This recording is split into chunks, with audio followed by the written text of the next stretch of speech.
ಆ ಊರಲ್ಲಿ ವಿದ್ಯಾರ್ಥಿಗಳು ಪಾಠ ಕೇಳೋದಕ್ಕೆ ಸೂಕ್ತ ಶಾಲೆಯೇ ಇರಲಿಲ್ಲ.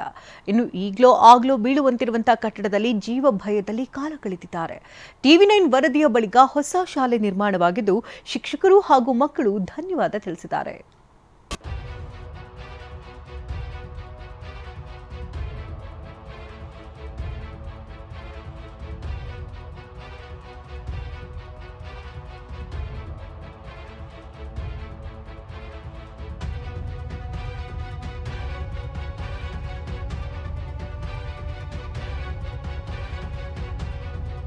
ಕಿತ್ತೂತ್ ಕೊಠಡಿಯಲ್ಲಿ ಪಾಠ, ಸೀಲಿಂಗ್ನಲ್ಲಿ ಸಿಮೆಂಟ್ ಹಾರಿ ಹೋಗಿತ್ತು, ಕಬ್ಬಿಣದ ರಾಡ್ಗಳು ಹೊರಗೆ ಕಾಣ್ತಿದ್ವು. ಯಾವಾಗ ಏನಾಗುತ್ತೆ ಅಂತ ಜೀವ ಭಯದಲ್ಲೇ ಮಕ್ಕಳು ಕೂತು ಪಾಠ ಕೇಳ್ತಿದ್ರು. ಹೀಗೆ ಆತಂಕದಲ್ಲಿದ್ದ ಮಕ್ಕಳಲ್ಲಿ ಮಂದಹಾಸ ಮೂಡಿದೆ. ಶಿಕ್ಷಕರು ನಿಟ್ಟುಸಿರು ಬಿಟ್ಟಿದ್ದಾರೆ. TV9 ವರದಿ ಬಳಿಕ ಹೊಸ ಶಾಲೆ, ಅಂಗನವಾಡಿ ಕಟ್ಟಡ ಮೇಲೆದ್ದು ನಿಂತಿದೆ.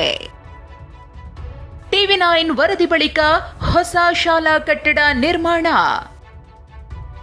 TV9 ಕಾರ್ಯಕ್ಕೆ ಶಿಕ್ಷಕರು, ವಿದ್ಯಾರ್ಥಿಗಳು ಧನ್ಯವಾದ. ಕೋಲಾರ ನಗರದ ಗಂಗಮ್ಮನಪಾಳ್ಯದಲ್ಲಿ ಹಳೆ ಸರ್ಕಾರಿ ಪ್ರಾಥಮಿಕ ಶಾಲೆ ಕಟ್ಟಡ ದನದ ಕೊಟ್ಟಿಗೆಯಾಗಿ ಬದಲಾಗಿತ್ತು. ಸ್ವಂತ ಕಟ್ಟಡವಿಲ್ಲದೆ ತಾತ್ಕಾಲಿಕವಾಗಿ ಕ್ವಾರ್ಟರ್ಸ್ನ ಒಂದು ಕೊಠಡಿಯಲ್ಲಿ ಕಳೆದ 7 ವರ್ಷಗಳಿಂದಲೂ 33 ವಿದ್ಯಾರ್ಥಿಗಳಿಗೆ ಪಾಠ ಮಾಡಲಾಗ್ತಿದೆ. ಈ ಕೊಠಡಿ ಶಿಥಿಲಾವಸ್ಥೆ ತಲುಪಿದ್ದು ಯಾವಾಗ ಏನಾಗುತ್ತೋ ಎಂಬ ಆತಂಕದಲ್ಲೇ ಮಕ್ಕಳು ಕಾಲ ಕಳೆಯುತ್ತಿದ್ರು. ನವೆಂಬರ್ 29, 2023ರಂದು ಶಾಲೆಯ ದುಸ್ಥಿತಿ ಬಗ್ಗೆ TV9 ವರದಿ ಪ್ರಸಾರ ಮಾಡಿತ್ತು.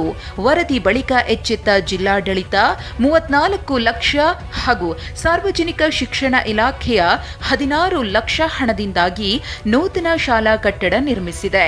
ಇದರಿಂದ ಮಕ್ಕಳು ಖುಷಿಯಾಗಿದ್ದು TV9ಗೆ ಧನ್ಯವಾದ ತಿಳಿಸಿದ್ದಾರೆ. ನಾವು PW ಕ್ವಾರ್ಟರ್ಸ್ ಅಲ್ಲಿ 7 ವರ್ಷಗಳಿಂದ ಇಲ್ಲೇ ಇದ್ದೀವಿ. ನಮ್ಗೆ ತುಂಬಾ ಕಷ್ಟ ಆಯಿತು. ಇಲ್ಲಿ ನಾವು ಕುತ್ಕೊಬೇಕಂದ್ರೆ ಒಂದೇ ರೂಮಲ್ಲಿ ಒಬ್ಬರ ಮೇಲೆ ಒಬ್ಬರು ಬಿದ್ದಾಡಿ ಜಗಳ ಮಾಡಿ ಕುತ್ಕೊಬೇಕಾಗಿತ್ತು. ನಾವು ಊಟ ಮಾಡಿದಾಗ ಕೂಡ ತುಂಬ ಕಷ್ಟ ಆಗ್ತಾಯಿತ್ತು. ಆಡೋಕ್ಕೆ ಕೂಡ ಜಾಗ ಇರಲಿಲ್ಲ. TV9 ಅವರು ನಮ್ಮ ಸ್ಕೂಲಿಗೆ ಬಂದುಬಿಟ್ಟು ನ್ಯೂಸ್ ಮಾಡಿದ್ದಕ್ಕೆ DC ಸಾಹೇಬರು ನಮ್ಗೆ ಹೊಸ ಸ್ಕೂಲ್ ಕಟ್ಟಿಸಿದ್ದಾರೆ ಅಲ್ಲಿ ಟೋಲ್ಗೇಟಲ್ಲಿ. ಒಟ್ಟು 50 ಲಕ್ಷ ರೂಪಾಯಿ ವೆಚ್ಚದಲ್ಲಿ ಹಳೆ ಶಾಲಾ ಕಟ್ಟಡ ಇದ್ದ ಜಾಗದಲ್ಲೇ ಹೊಸ ಕಟ್ಟಡ ತಲೆ ಎತ್ತಿದೆ. ನೆಲಮಹಡಿಯಲ್ಲಿ ಅಂಗನವಾಡಿ ಇದ್ರೆ ಇನ್ನುಳಿದ 2 ಮಹಡಿಗಳಲ್ಲಿ ಸರ್ಕಾರಿ ಕಿರಿಯ ಪ್ರಾಥಮಿಕ ಶಾಲೆ ಮಕ್ಕಳಿಗೆ ಶಾಲಾ ಕೊಠಡಿ ನಿರ್ಮಾಣ ಮಾಡಲಾಗಿದೆ. ಇದೇ ತಿಂಗಳು ಗಂಗಮ್ಮನಪಾಳ್ಯದಲ್ಲಿ ನೂತನ ಕಟ್ಟಡ ಲೋಕಾರ್ಪಣೆಯಾಗುವ ಸಾಧ್ಯತೆ ಇದೆ. ಇನ್ನು TV9 ಕಾರ್ಯಕ್ಕೆ ಶಿಕ್ಷಕರು, ಮಕ್ಕಳು ಧನ್ಯವಾದ ತಿಳಿಸಿದ್ದಾರೆ. TV9 ಅವರು ಬಂದಿದ್ರು. ಅವರು ಒಂದು ಎಲ್ಲ ಇಲ್ಲಿ ಏನೇನು ಸಮಸ್ಯೆಗಳಿದೆ ಎಲ್ಲವನ್ನು ಅವರು ನೋಡಿ ರೆಕಾರ್ಡ್ ಮಾಡಿಕೊಂಡು ಮತ್ತು ಅದನ್ನು TV ನಲ್ಲಿ ಅವರು ಪ್ರಸಾರ ಮಾಡಿದ್ರು.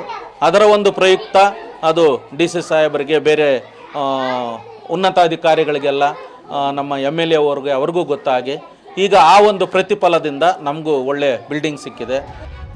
ಅದೆಷ್ಟೋ ವರ್ಷಗಳಿಂದ ಪಾಠ ಕಲಿಯೋದಕ್ಕೆ ಒಂದು ಸೂಕ್ತ ಶಾಲೆ ಇಲ್ಲದೆ ಮಕ್ಕಳು ಪರದಾಡ್ತಿದ್ರು. ಶಿಕ್ಷಕರು ಆತಂಕಕ್ಕೀಡಾಗಿದ್ರು.